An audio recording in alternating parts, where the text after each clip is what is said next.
سلام علیکم یا دوستان محترم هواداری کانال. من این سحر آنچنان خنک بود الان باشه خیلی افتاب و ما در همین ایستگاه ما دوستو در نزد همین اوزره نومشید بود مقصود جان یا اوزره نومشیده چیزه؟ نومی اوزره چیده چیزه نمیدونم. هی ابراس ها استقبال اینجا دوستو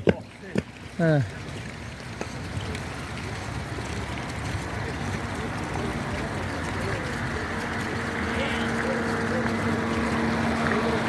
سحر خنکی بعد از ابد برف هم نومش میذاره دوستو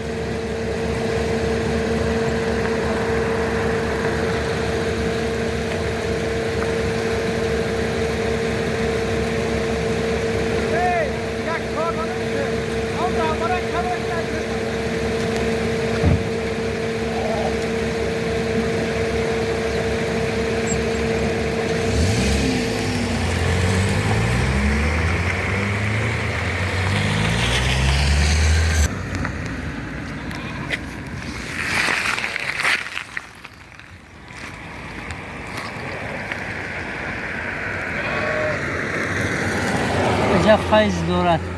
دیار خصوصا مردم مسافر تماشا می‌کند این دیار خیلی بسیار خرسان میشه دوستو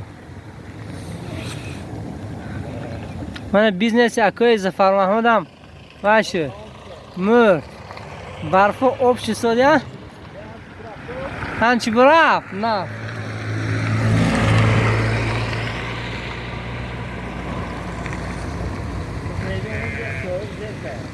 اوه سفید اونجا سیاه زیر کنه حال چند ده تلفن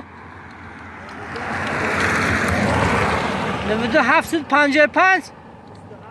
28 78 کسی اکای ظفر میشناسه حتما زنگ زنید همین رقم